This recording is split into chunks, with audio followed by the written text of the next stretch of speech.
Yolanda. Yolanda.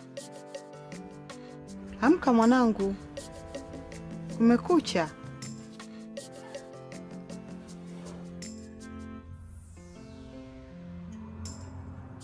Mama, la tuendi shule. Kwani umesahau siku ya leo huwa tunafanya nini? Na masaisho ya kufanya. Jana nilikosa hesabu zote. Hata hivyo leo wametushauri tu tunajisomea nyumbani. Maana mtihani wa taifa kidato cha pili unakaribia. Yolanda. Unawezaje kuanza masomo ningali humu ndani hatuna hata robo kilo ya unga? Bila shaka huwezi kwenda na kurudi shule bila kula mwanangu.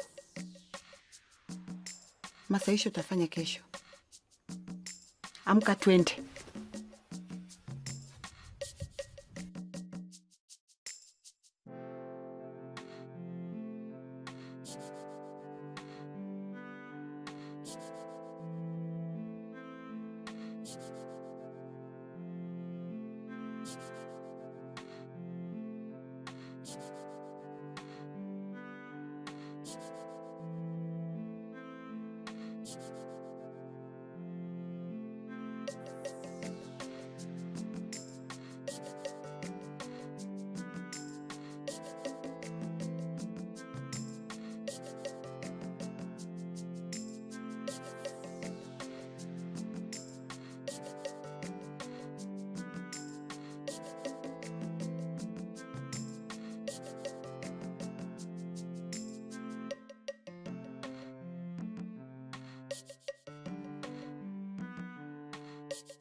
Nianza lini?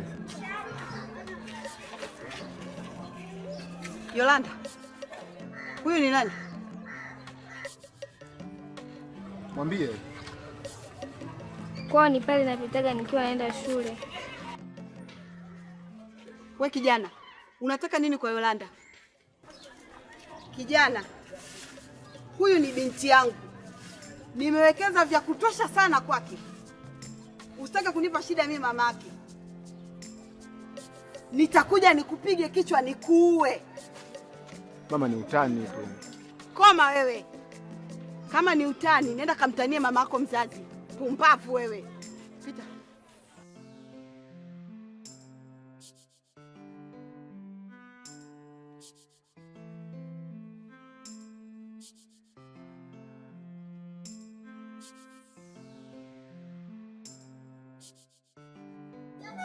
Mazoea na vijana wa kiume mimi siyataki.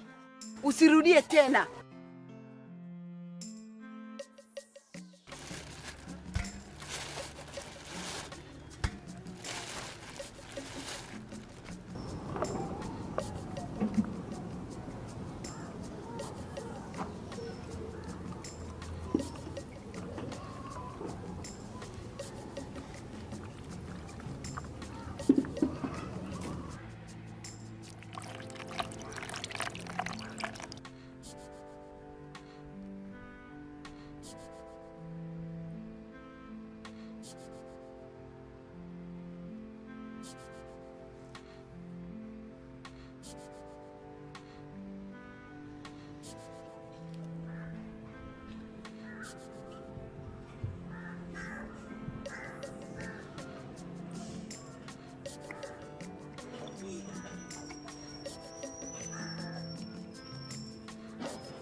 Wewe, una matatizo gani?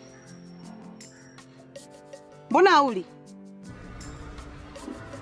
Nimeshiba mama.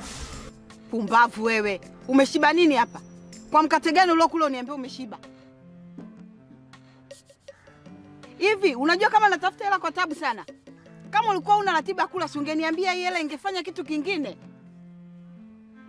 Wewe, usipende kunitibua asubuhi asubuhi. We haya. Sasa mama, mtu kashiba. Unamazimisha wa nini sasa? Wewe unamwona huyu kashiba? Amekula nini hapo? Sasa kama angekuwa jala angeacha. Yeye kama kashiba sisi tunakula bwana. He? Wewe mbona unatamaa kaa fisi? Kwani hicho kingebaki kingesaidia kesho? Sikiza nikwambie, hiyo tabia yako kujiendekeza hiyo, unapenda sana vitu. Kuna jela, kuna gesti. Jiendekeze hivyo hivyo, mpumbavu wewe. Kwa jela nakula minabi sana. Basi kuleni nyinyi mriziki. Mke wangu Priska, wakati mwingine vya kurithi vinazidi. Tabia leo nayo Oscar ni tabia ambayo imechukua kabisa kutoka kwa babangu mzazi ambaye ni babu yake huyu.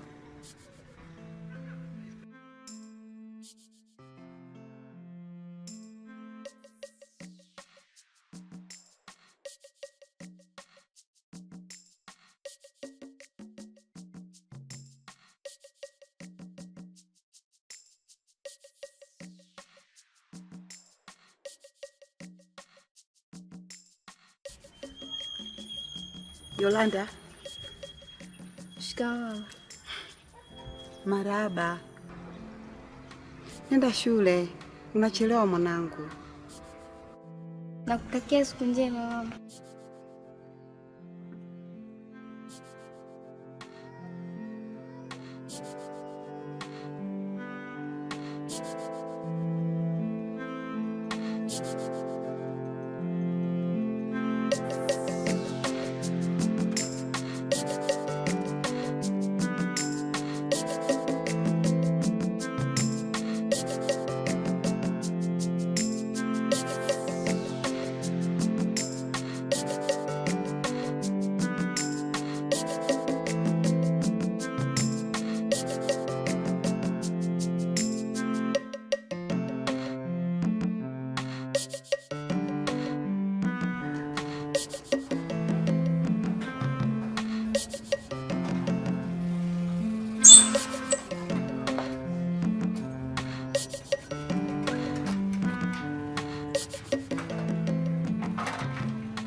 Kwa nini umechelewa kuamka? Sio kwa bahati mbaya. Isipokuwa shemeji yako amelala hapa. Kwa hiyo ni ngumu kuamka na kumwacha peke yake. unataka kuniambia nini?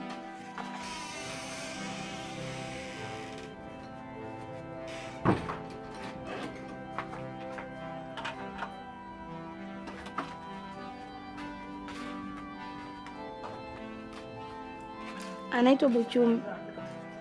Ndiye mwanaume pekee anayejua maisha yangu ya shule na maisha yangu yote ya kila siku. Kuanzia kula, sare za shule, pango la hapa napokaa na kila kitu.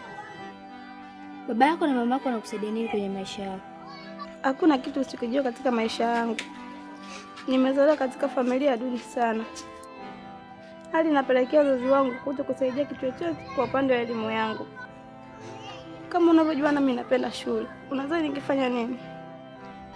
Hata kama Mwashida umeshindwa kutumia njia nyingine ili uendelee na shule kuliko kutumia vibaya mwili wako. Una bahati sana kuwa na wazazi wanaokupoti kwenye elimu yako. Soma kwa bidii, usifanye ujinga. Nenda shule Yolanda. Ngoja na mimi ngamwandae chai shemeji yako.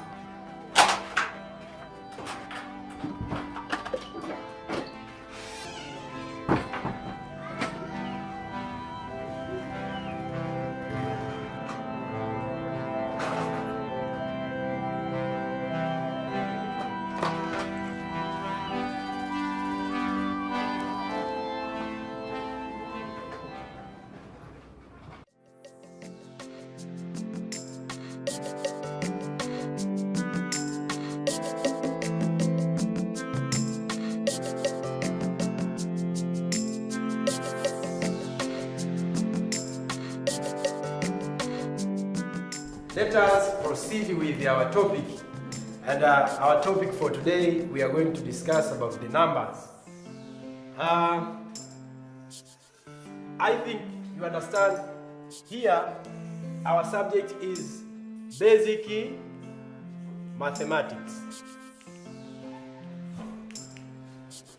So, within our subtopic of today, tutaangalia kuhusiana na numbers. Sawa? Yes, numbers. numbers. And the topic is Yolanda, rudi hapa.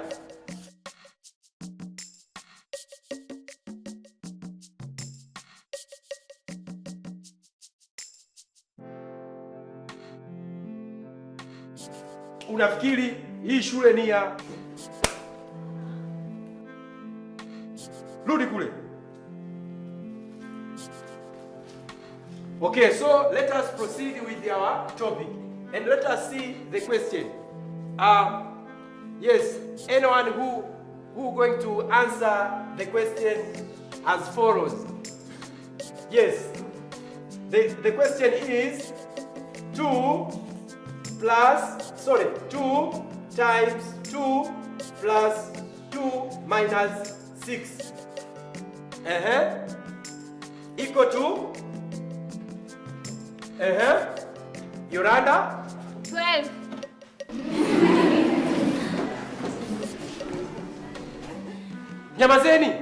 Nyamazeni wote, mnacheka nini? Yes, nani wa kumsaidia Yolanda kujibu kwa ufasaha? Peter? 0. The answer is 0. Yes, clap for Peter. Yes, good. So the answer is 0.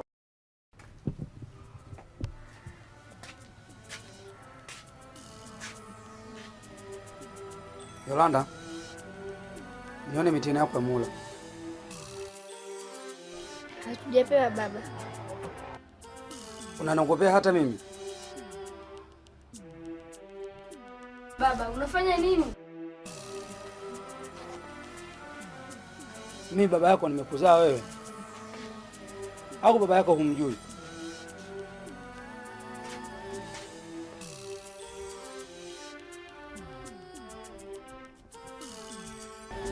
Ole wako umwambie mama yako au mtu mwingine, nitakuua.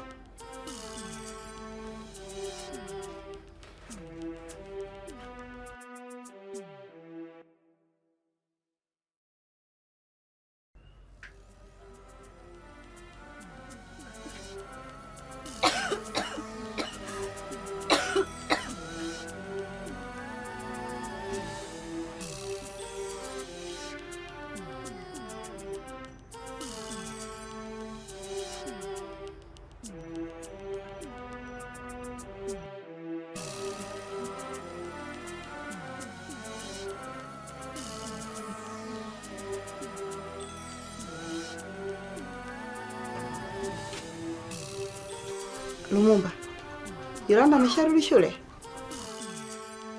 Sijajua, mwenyewe nimefika sasa hivi.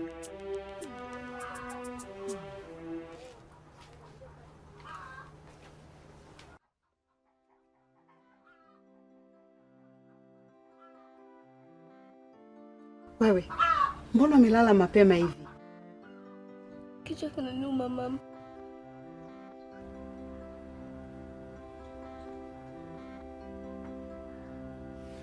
Pole mwanangu.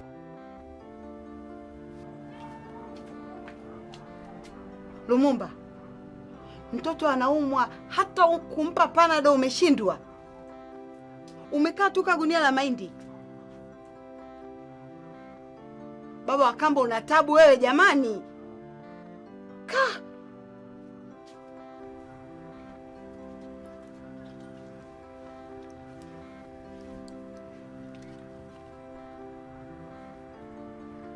Mama, nakunywa dawa bila kupima. Kunywa tu mwanangu, utapona.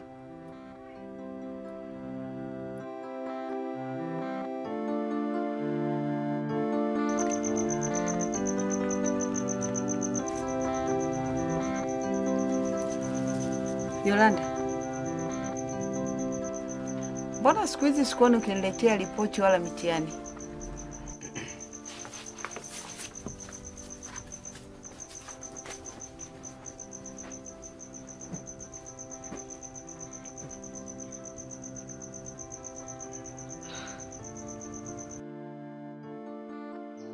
Mtoto wenu Yolanda alikuwa akifanya vizuri sana wakati alipokuwa kidato cha kwanza. Kwa wakati huu amepoteza mwelekeo kabisa na ni mwaka wake wa mtihani kidato cha pili. Kwa maana hiyo kuna tatizo linalomsumbua. Nimewaiteni hapa ili mtueleze ana shida gani.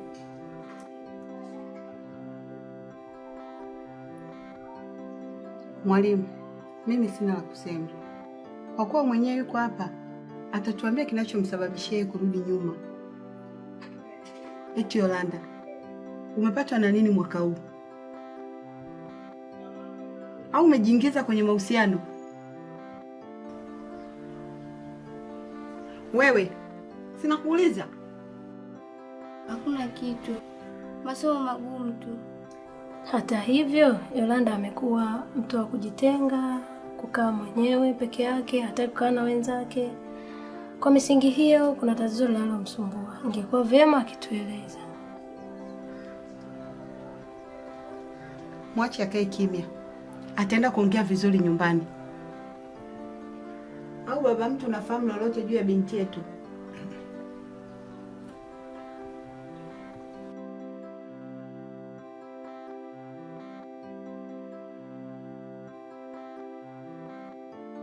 Sina kuuliza. Kwa nini unashuka kimasomo kila siku? Unijibu wakati nakuuliza. Kwa nini unijibu? Kwa nini mwanangu? Kwa nini? Kwa nini usikii? Wewe ole wako. Ndio bwana Zungu, lazima tuwe taratibu za kueleweka. Ndio. Sisi kazi yetu ya madalali hii hapa, watu wanatuchukulia poa. Lakini ifike kipindi sio mtu anakuchukua watu wanakuzungusha siku nzima, alafu anakupa buku mbili. Hii inakaaje? Ile kwa atakuwa tunaangalia kweli mwenzangu, maana kazi yenyewe ngumu hapo. Tutakuwa mwisho wa siku tuna mwambie mtu mzuri. Safi vipi? Safi, mambo. Poa. Uko poa? Za siku. Salama. Wewe si nikupendeza tu. Hongera kwa kazi nzuri sana mume wangu. Hapana Priska. Huyu ni mteja. Ana shida ya shamba la kukodisha. Kweli dada? Wala sijakuuliza huyu dada ni nani. Hata hivyo sitaki kujua hilo. Kwa nini unajihami? Nampeleka hapo mbele kwenye shamba la michungwa. Sijakuuliza mnakwenda wapi Lumumba. Kuwa na amani. Leo ni mara ya 3 sasa nakuona na huyu dada. Unataka kuniambia kila wiki anakodisha mashamba ya michungwa? Dada, itakuwa umenifananisha. Niwaombeni kitu. Mgawane njia. Lumumba pita huku, uende nyumbani. We dada, pita na njia yako.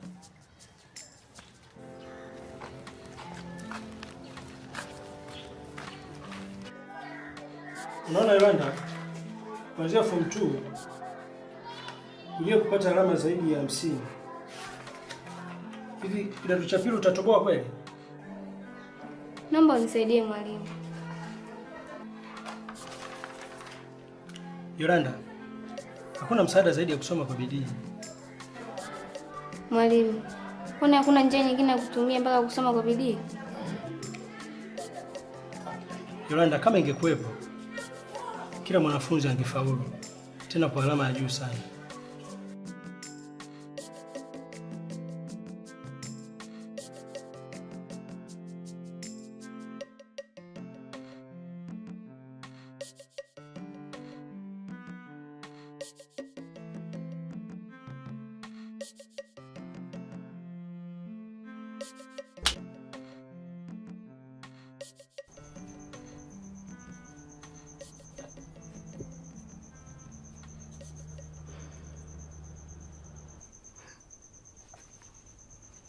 Ingekuwa jinsi unavyosoma ndivyo unavyofaulu, ungekuwa wa kwanza darasani.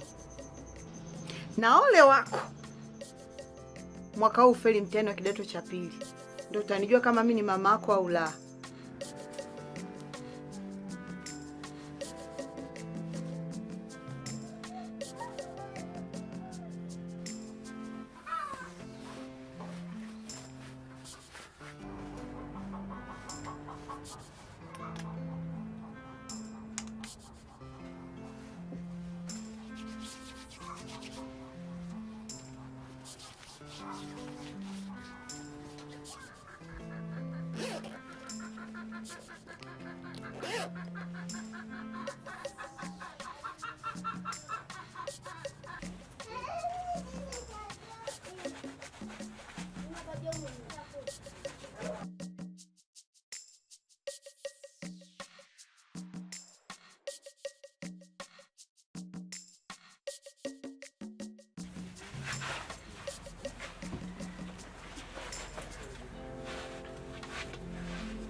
Mwalimu, naweza nikapata kitabu cha hesabu? Kuna maswali nataka unisaidie. Oya, fanya kilichokuleta.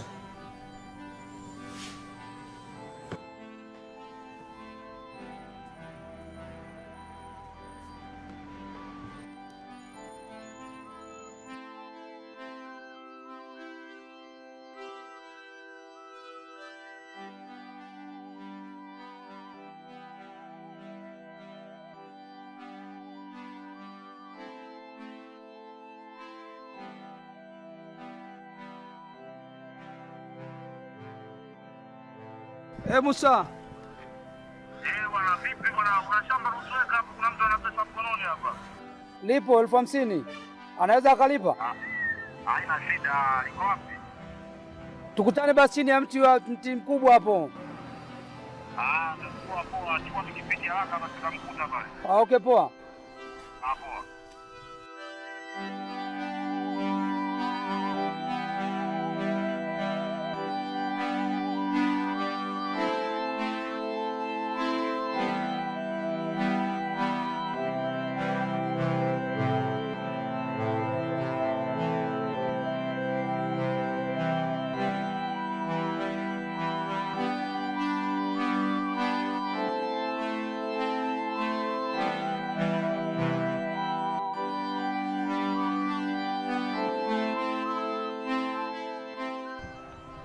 Umefuata nini huko Yolanda? Nimekufuata wewe. Mwanangu. Baba. Lakini nini? Halikuwa jambo tulishakubaliana tulifanya siri. Tufanye siri sawa. Lakini mimi naishi kwa tabu. Kama unavyoniona. Hata maendeleo yangu ya shule yameshuka. Nashindwa kusoma kama wenzangu. Nawezaje kuchangia maendeleo yako ya kitaaluma kushuka kama sio ujinga wako wewe mwenyewe? Baba, mbona ufikiri kuhusu mimi? Kaa kimya, kuku wewe. Na nisikilisikia jambo hili sehemu yoyote ile.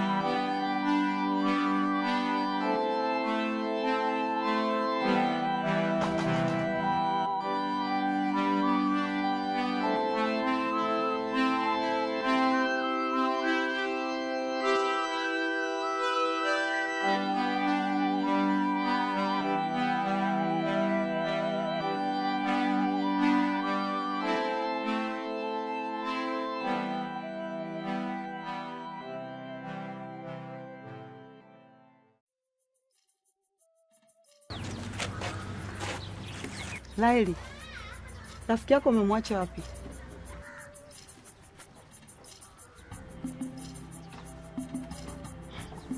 Wewe, sina kuuliza. Mwenyewe nimekuja kumuulizia kwa sababu sijamwona shule, nimemletea na mitihani yake.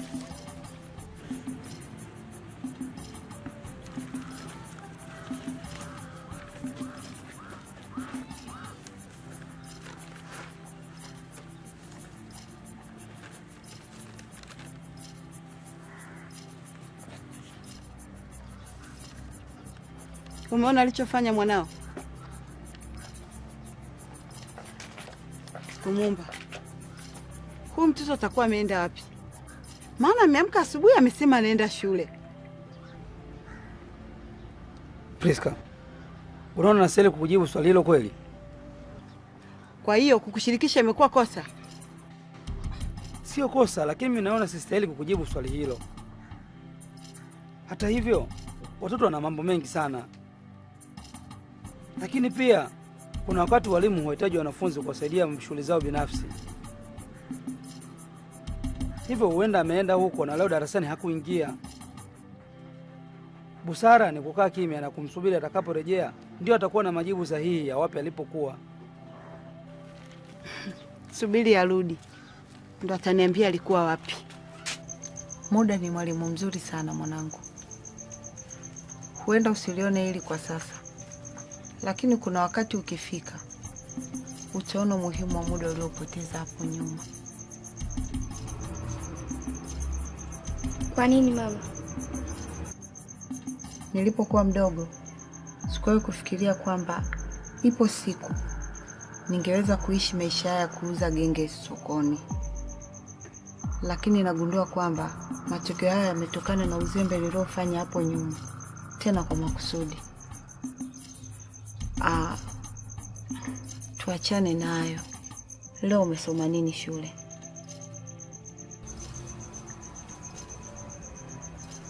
Kiswahili na Kiingereza. Ni busara kunidanganya mimi mama yako? Ni kweli.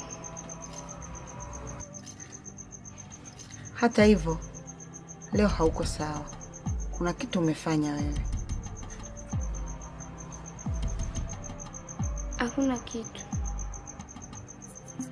Haukwenda shule leo, sawa eh? Nilienda. Hata kesho kimwona Laeli muulize.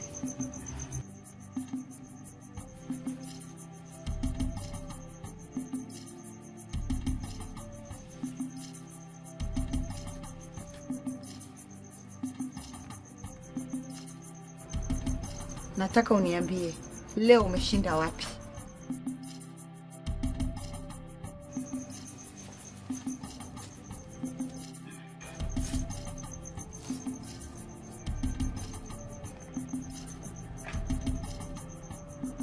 Amefanya nini? Mdogo wako leo hakwenda shule na haijulikani ameshinda wapi, maana amerudi jioni hii. Mama, naomba umwache. Mimi nitaongea naye kwa nafasi yangu na nitajua wapi aliposhinda. Klasi teno ndio ya 40. Na hii ni frequency ni 6. 6 wala 40. Siwezi, nitashindwa tu. Unaongea upuzi gani? Sina nachoelewa kabisa. Nitafeli. Napoteza muda wangu bure.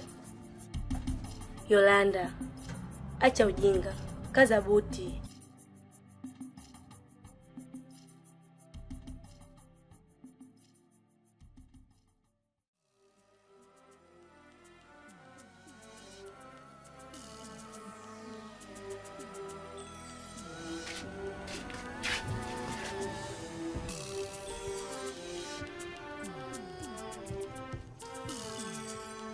Oscar, wewe ni mtoto wa kiume. Unawezaje kuingia chumba cha mtoto wa kike, tena ni dada yako? Mama, sina nia mbaya. Yolanda mimi ni mdogo wangu. Haya, niambie mimi mama yake. Uliingia chumbani kwa mwanangu kufanya nini? Yolanda aliniita. Kulikuwa na hesabu inamsumbua. Hivyo nikaenda kufanya masahisho na yeye. Ngoja nipambane na huyo mshenzi. Wewe, kwa nini unaingiza wanaume ndani? Bila kuuliza. Mama nini kumbavu? Mama! Niache. Kwa nini sikii? Mama. Mbona unampiga mtoto huyu hivi namna hii? Hana adabu. Adabu kipi ambacho mama chafanya mtoto? Mama nisikilize basi. Mimi nimekwambia kanita hapa hesabu inamsumbua. Ushinda kunielewa.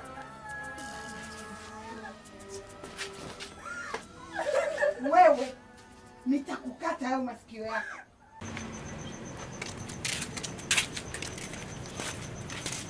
Baba. Jana. Pole na kazi. Asante mwanangu. Shikamoo. Marahaba mwanangu. Tuko hivi mara moja. Namsindikiza dada dukani. Tutarudi muda sio mrefu.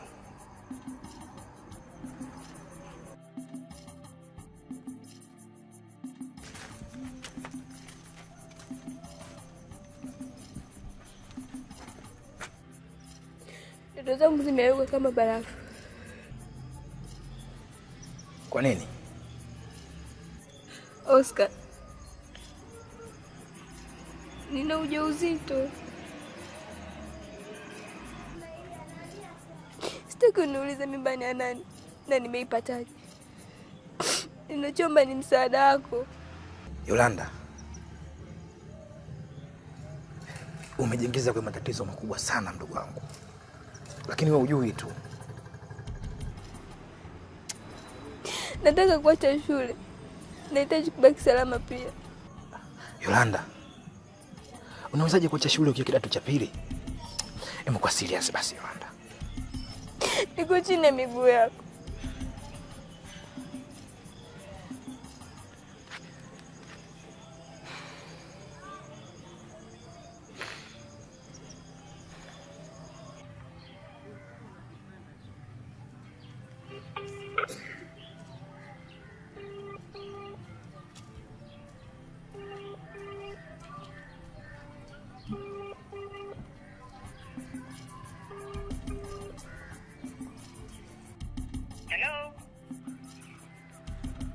Hello? Naitwa Oscar Lumumba, kaka yake na Yolanda Lumumba. Nikusaidie nini? Dada yangu ni mgonjwa sana. Na hajulikani atapona lini. Hivyo namuombea ruksa mpaka atakapata nafuu. Oh, anasumbuliwa na nini? Anasumbuliwa na matatizo ya kimila. Hivyo sisi kama familia tumekubaliana tumpeleke kijijini kwa babu yetu ili akatambikiwe. Sawa. Basi utakuwa unanipa maendeleo ya afya yake. Samahani, umesema dada yako anaitwa nani vile? Yolanda Lumumba. Oh, safi sana. Kuna habari njema kumhusu Yolanda Lumumba. Amefaulu mtihani wa taifa kwenda kidato cha 3. Tena kwa wastani mzuri sana. Pamoja na hali ya afya yake kutetereka, lakini mpe hongera yake. Sawa, hamna shida mwalimu.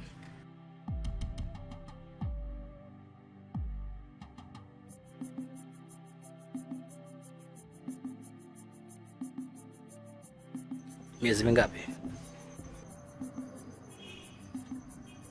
Miezi 3.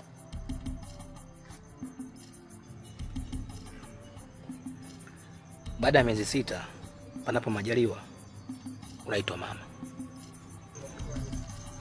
Sijui. Nimemalizana mwalimu mkuu. We, umwambia kwamba mimi ni mjamzito?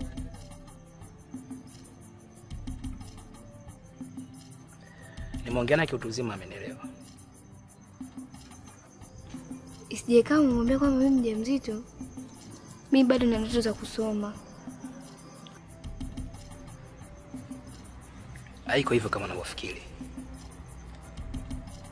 Lakini pia kuna habari njema kutoka kwa mwalimu. Umefaulu mtihani kwenda kidato cha 3. Lakini usisahau, hauwezi kuingia darasani mpaka utakapojifungua. Hii ni kwa sababu ya serikali yetu sikivu. Imeruhusu binti anapojifungua anaweza kuendelea na masomo.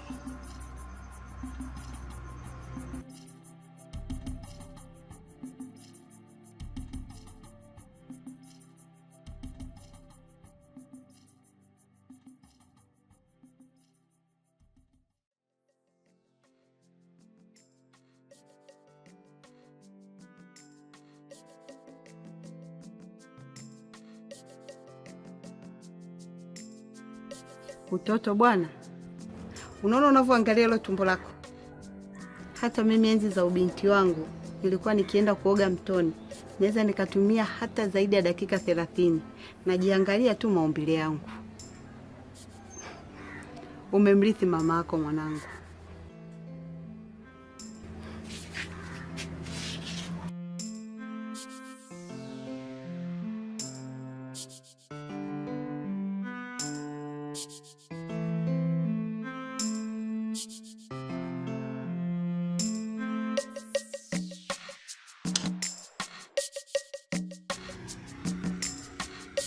Nashukuru sana kwa msaada wako. Na mimi nisingekuwa wewe, ningebaki kidato cha 2.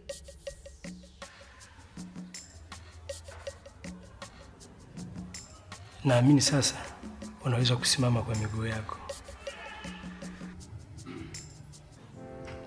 Nimefanya maamuzi magumu sana. Maamuzi gani? Nataka kuacha shule. Safi sana. Umefanya maamuzi mazuri. Itakuwa vizuri kwa sababu nitakuwa nakupata kwa urahisi.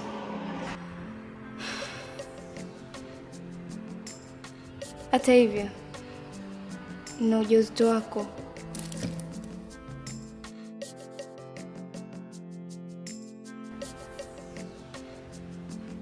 Unajua hukumu wako endapo utaenda mahakamani kwa kosa hili? Miaka 30 inanihusu. Ila nadhani sitakuwa peke yangu. Tutakuwa wengi. Na tutaigawa hiyo miaka kulingana na idadi ya watu uliotembea nao. Kwa sheria ya nchi gani?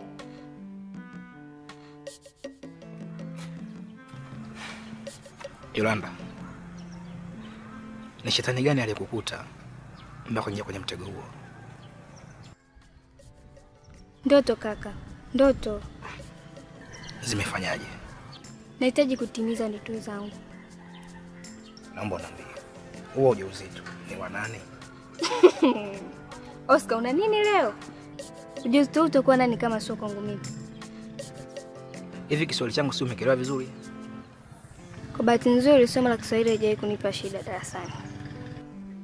Huo ujauzito ni wa nani? Sitaki tuzungumzie hayo kwa sasa. Ninachoomba ni msaada wako. Nirudi shule nitakapojifungua. Mama na baba yangu kipenzi. Kijana wangu Oscar, mimi hapa baba yako.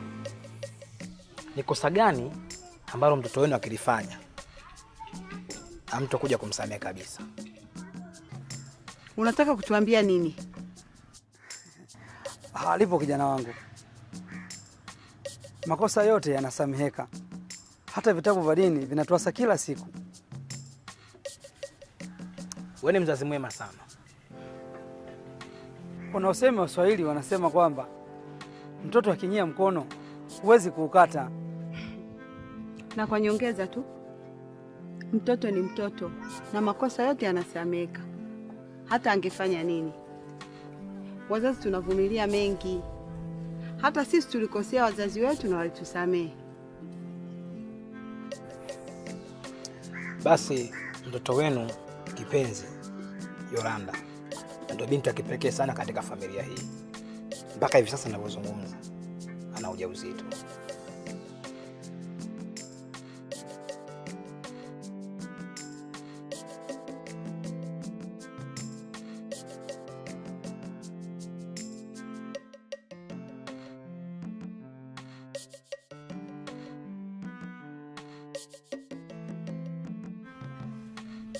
Unaomba uwe utani au iwe ndoto?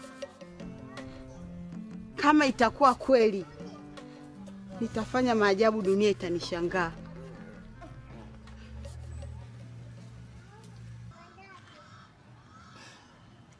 Mama,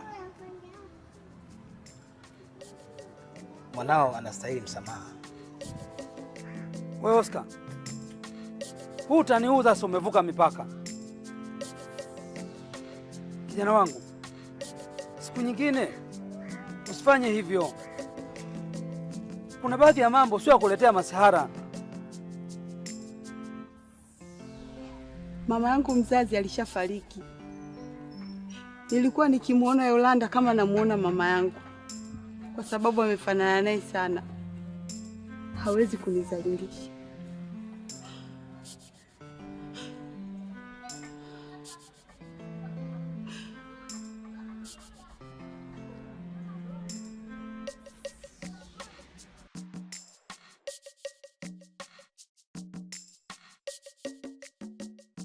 Mama, msamehe mwanao.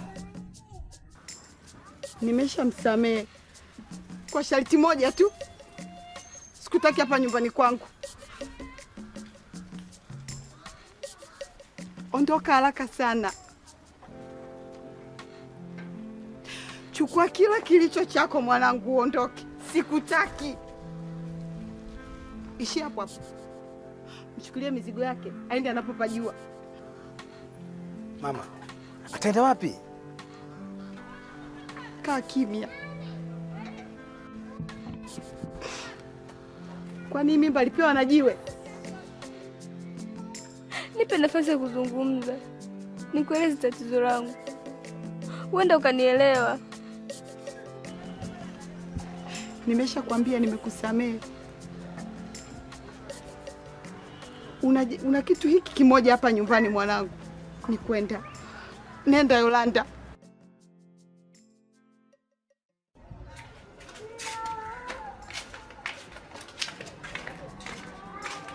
Sasa utakaa hapa kwa muda, kipindi ambacho baba anamshawishi mama akusamehe.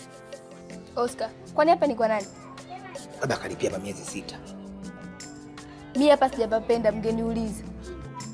Utakuwa mfungwa wa kwanza kuchagua gereza.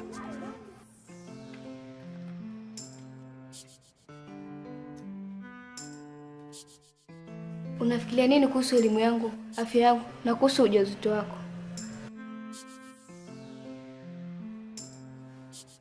Naongea na wewe Chris. Usiniguse tafadhali.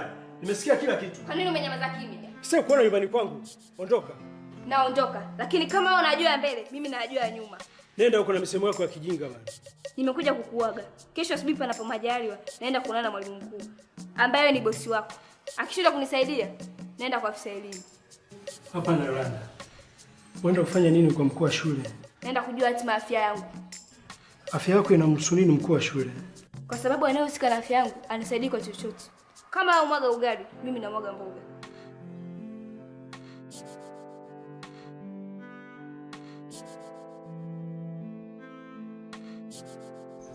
Lumumba,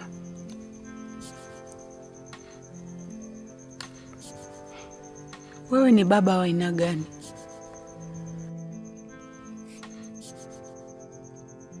Nimefanya nini Priska? Ukipenda boga, kwa nini usipende na ua lake? Mke wangu, mbona mimi nimependa boga, ua pamoja na majani yake pia nayapenda. Tangu Yolanda ondoke nyumbani, umefanya jitihada gani kuhakikisha anarudi?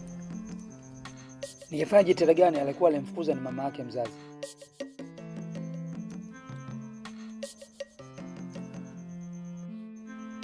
Hata kama ile ni hasira tu, ungeonyesha upendo kwa mwanangu, wala hata kumtafuta arudi nyumbani. Wewe unafikiri mimi ningempata wapi?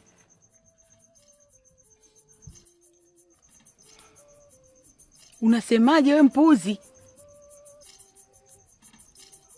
Au kwa kuwa sio mtoto wako wa kumzaa? Kama ingekuwa damu yako, si ungelala tongo macho wewe unatafuta?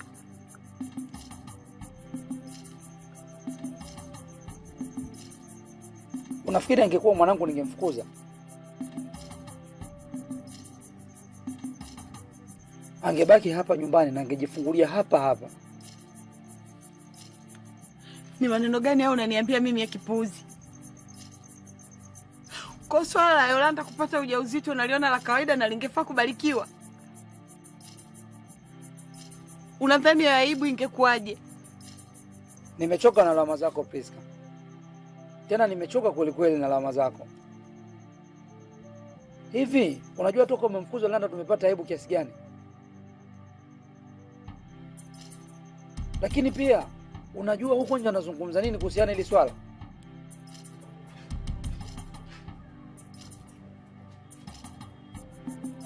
Baba. Kwa nini hapa? Baba.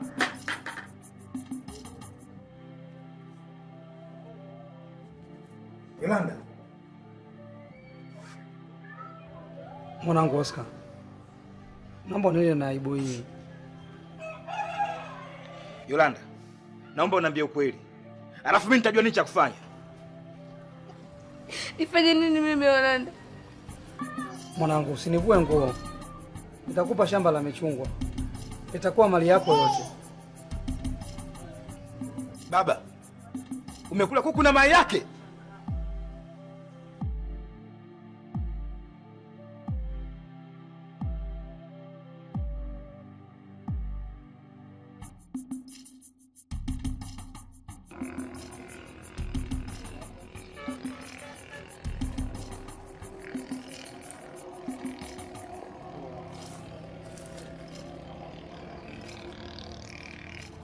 Mwanangu Oscar, wewe ndio mtu pekee unayefahamu siri hii. Tafadhali nakuomba, hakikisha nabaki kuwa siri kunilinda mimi baba yako. Kwa hilo ondoa shaka mzee. Mimi nitakulinda. Ingawa umefanya kitendo cha kikatili mno. Mara nyingi wanasema hakunaga mkate mgumu mbele ya chai. Nashukuru kusikia maneno hayo. Pia ananifariji sana. Kama nilivyokuambia tokea awali, nimekuonyesha mchungwa ule pale. Utachukua mchungwa ule pale mpaka huu hapa. Mwisho utakuwa ni huu hapa. Miti 10 tu. Ndio sintani. Ndio sintani kabisa unajua. Hivi unajua wewe kesi imekaliaje? Au unachukua wepesi hii kesi? Au unataka nikisanue dunia nzima washangae? Basi mwanangu, usifanye hivyo. Lakini tunafahamu kuwa shamba hili ndio familia tunategemea. Mimi sitaki kujua hilo mzee. Sawa? Hiyo pambana hali yako. Mimi nataka kujua shamba langu tu. Sawa? Ushakubaliana umenitoa tangu kule rafiki yangu, mimi nakuja hapa najua unanigia mashamba michungwa yote kule unibadilika hapa. Oscar, imetosha. Basi utachukua shamba lote ufaidi wewe. Mimi sitaki kulijua hilo jambo. Tena kama hivi saini kabisa. Wewe mbele unataka kanigeuka.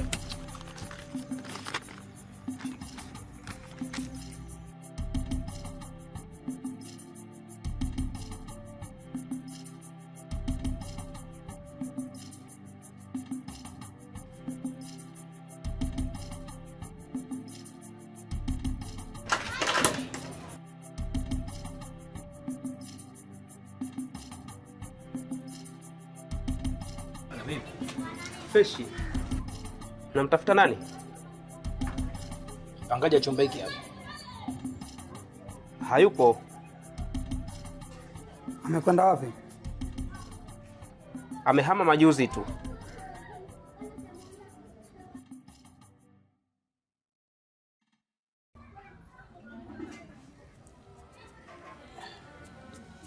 Shukrani bwana.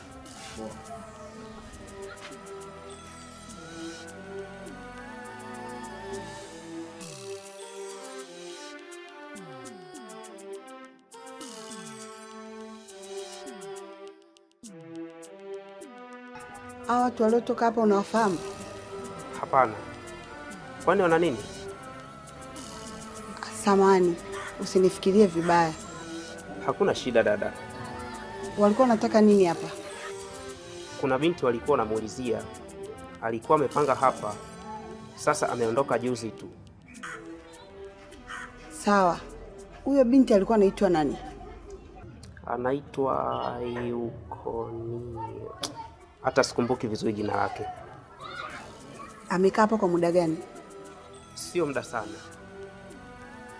Alafu ninyi watu, mbona siwaelewi? Mnataka nini na maswali yenu? Au mmetumwa? Kibaya zaidi, ninyi wote mnamuulizia mtu huyo mmoja.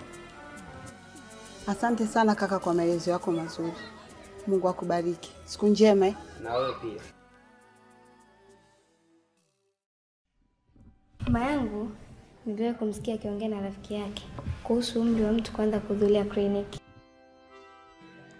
Utaanzaje kliniki wakati unashinda ndani kila siku kutokana na hali yetu? Hapo sasa tunafanyaje? Kwani ikionekana nje kuna tatizo gani?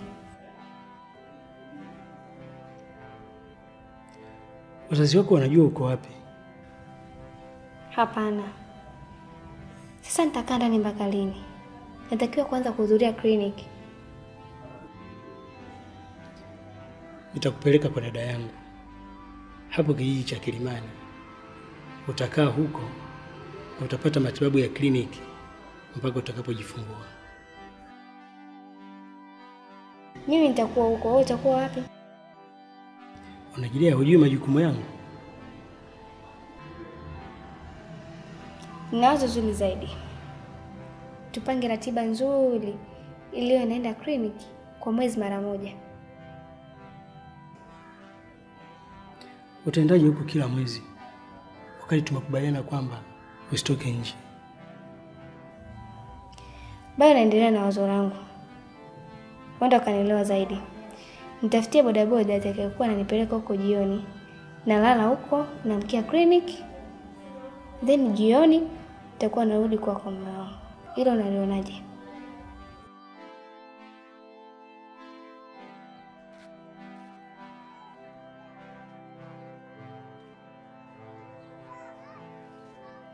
Halo. Vipi maendeleo ya mdogo wako Yolanda? Salama. Mgonjwa anaendelea vizuri. Lakini nini? Hapo ofisini niko na mama mzazi wa Yolanda ambaye naamini pia ni mama yako. Ameniletea taarifa nyingine mpya kabisa kuhusu Yolanda. Yolanda sio mgonjwa na yuko nyumbani. Ila anasemekana wewe na baba yako kuna sehemu mmemficha. Unanisikia Oscar? Halo? Halo? Halo? Nakusikia. Umenielewa lakini?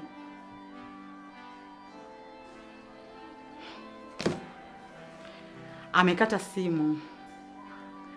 Lakini nakuhakikishia nitalifuatilia hili swala. Wala usio na wasiwasi. Serikali ina mkono mrefu. Utampata mwanao. Tashukuru. Mwanao na matatizo ya akili? Hapana, Yolanda hajakuwa na matatizo hayo.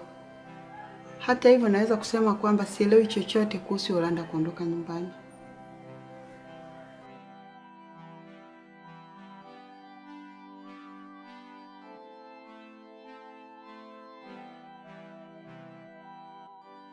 Ni binti ambaye nilijua kesho angekuja kuwa msaada kwangu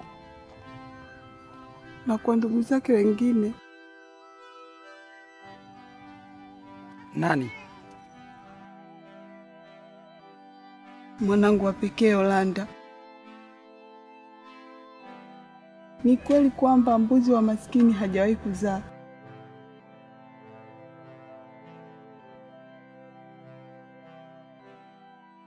Kwa nini kikulacho kinakuwa nguoni mwako? Unaongea na nani wewe?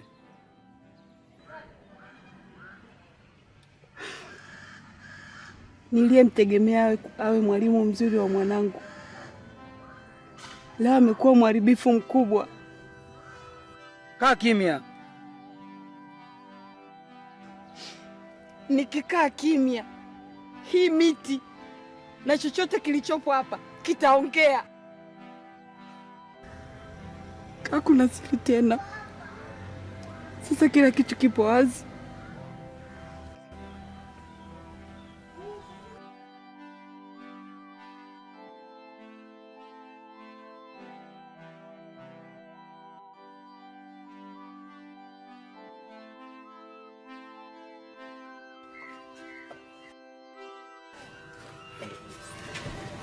Wewe umefanya kosa gani? Utaenda kujulia kituo cha polisi. Twende. Mama, tusaidie wanao.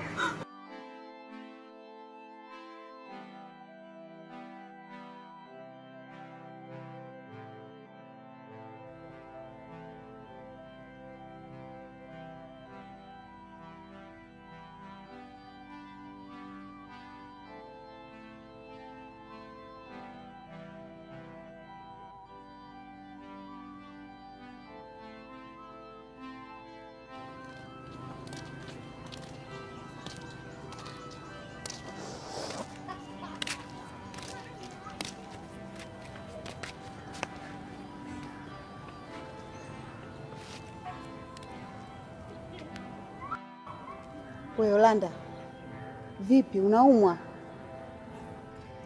Ningekuwa naumwa ningekwambia unipeleke hospitali. Unataka nini? Sitaki kwenda nyumbani. Kwa nini? Mama yangu, ulinifukuza bila hata kunisikiliza.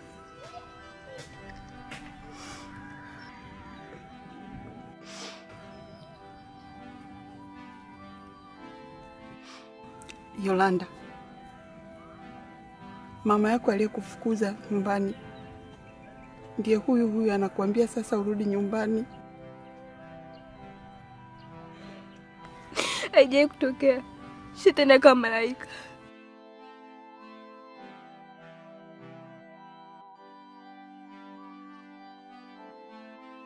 Pole sana Yolanda. Hii ndio dunia. Lakini unapaswa utambue, asiyefunzwa na wazazi wake, dunia itamkomesha. Lumumba, ni maneno gani hayo unamwambia mtoto? Mwacheni aseme atakavyo. Ana haki kwa sababu yeye ni baba bora. Yolanda, hayo alishapita. Tuangalie maisha mengine. Maisha mengine? Maisha gani?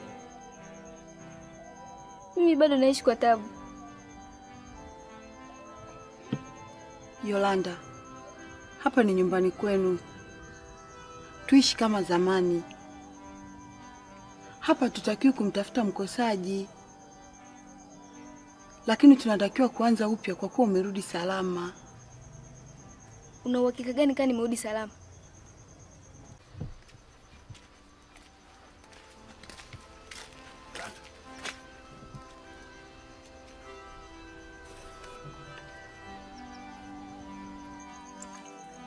Njia unayoitumia haitakusaidia.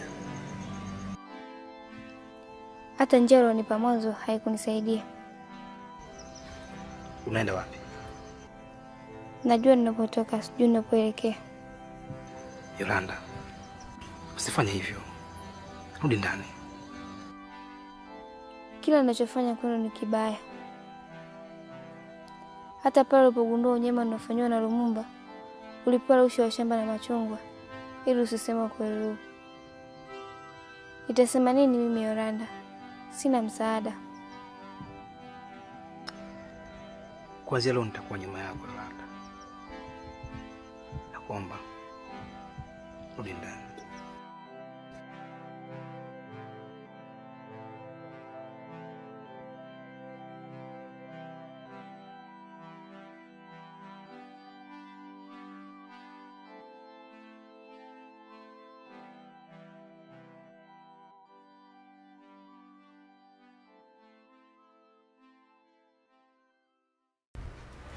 Kwa nini jana usiku ulikuwa unatoroka? Una wazazi tofauti na sisi tulioko hapa. We mtoto utakuwa lini? Shuleni huna akili. Nyumbani ndo kabisa hamnazo. Utaelekezwa mpaka lini? Imefika wakati naona binadamu ni wabaya sana. Tena zaidi ya wanyama. Ila huenda ni kwangu tu, kwa sababu napitia mengi magumu sana. Mama, binti yako bado ni mjamzito. Na mtoto atakayezaliwa atakuwa ni mjukuu wako. Sijui utamwita nani?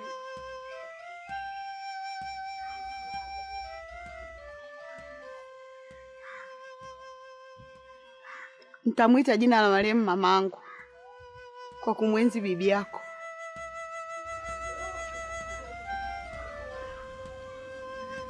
Mtoto atakayezaliwa atakuwa ni mwanao kama nilivyo mimi. Japo unaona imekaa vibaya sana, lakini hatuna namna, inabidi tukubali matokeo. Wewe Yolanda, unataka kutuambia nini mimi na babako? Mimi si mwanao, bali ni mke mwenzako.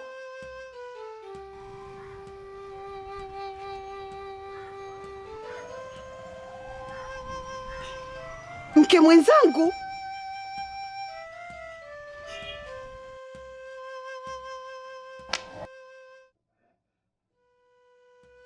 Tulia mama. Sijamaliza.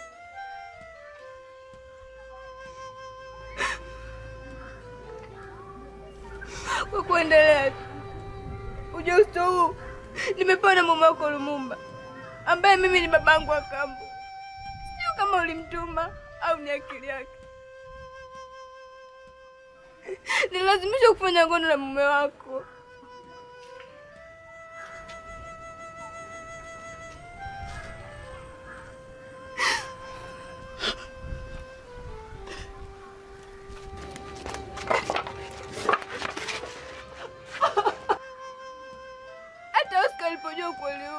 kuhusu ukatili unaofanywa na Lumumba. Alipewa rushwa shamba la machungwa ili asiseme ukweli huu. Sikuwa na mtetezi kwenye hilo. Nikafanya nini mama?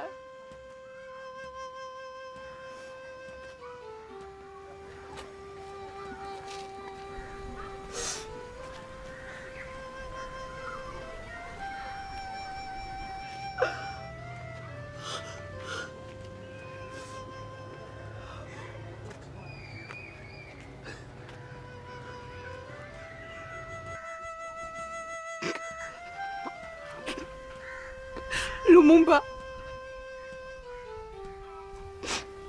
wewe ni mwanaume gani? Lumumba, nimekukosea nini mpaka unaamua kuniharibia binti yangu?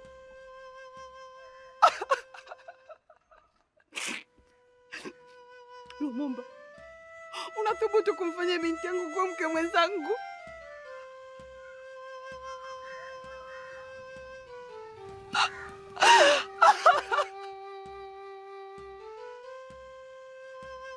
Nilikuamini Lumumba, hata pale uliponikosea nilijilazimisha kuona hapana kitu.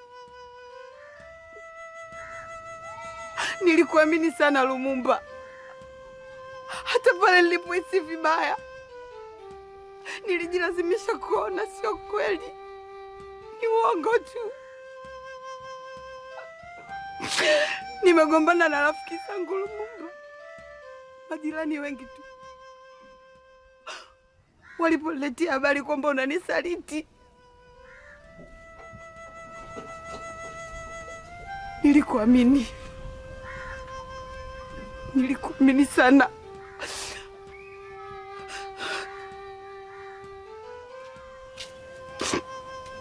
Haya ndo malipo unayonirudishia ya kulala na binti yangu?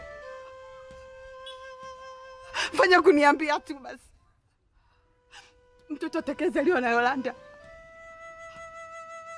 atakuita babu au atakuita baba?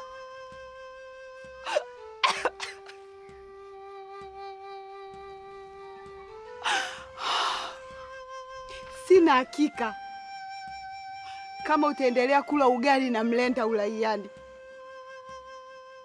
Kama ikimpendeza hakimu, miaka 30 jela inakuhusu.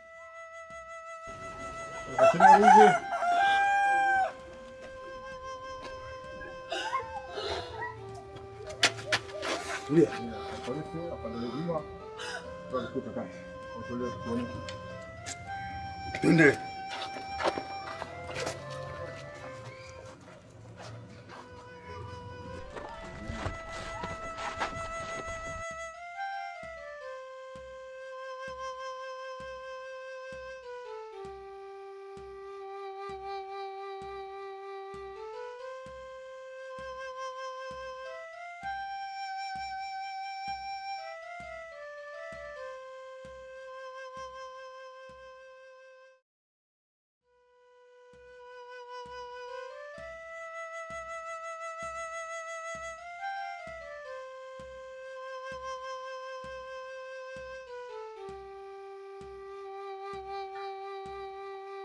Nilikuheshimu mama yangu pamoja na baba yangu, nikijua mtu aliyemwoa mama yangu na mimi ni baba yangu pia. Mwanzo sikuamini kama ni kweli anataka kuniingilia, lakini sikuwa na njia kukataa, kwa sababu kila alipokuwa anakuja chumbani alikuwa anakuja na kisu, tena kwa vitisho sana.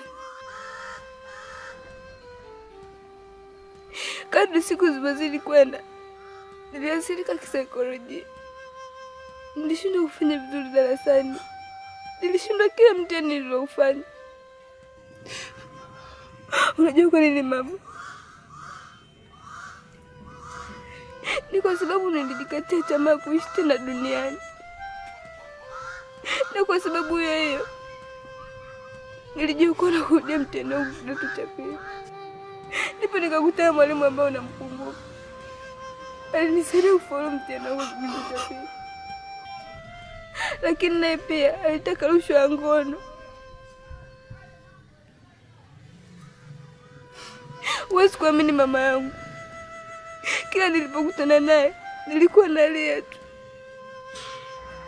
japo yeye alikuwa anajali hisia zake. Akishamaliza alikuwa anaondoka na kuniachia maumivu makali sana. Kwa nini ukuwahi kuniambia siku zote? Au na ulikuwa unapenda mwanangu?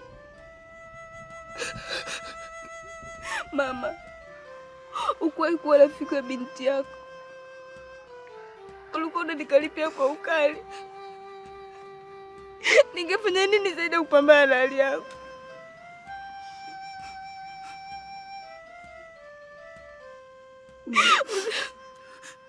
Unakumbuka nilikuwa naonyesha dalili kabisa ya kuambia jambo fulani, lakini hukunisikiliza kwa chochote mama.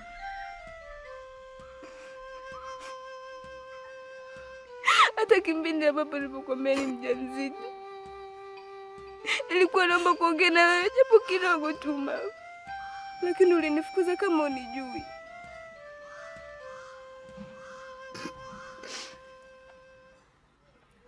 Ulikuwa una udogo gani mpaka ushindwe kusema hicho ulichokuwa unafanyia Yolanda? Kweli Yolanda, sikusimama kama mama mwanangu, lakini kuna polisi wapo kwa ajili ya kulinda raia na mali zao mwanangu. Na vipi kuhusu ustawi wa jamii Yolanda?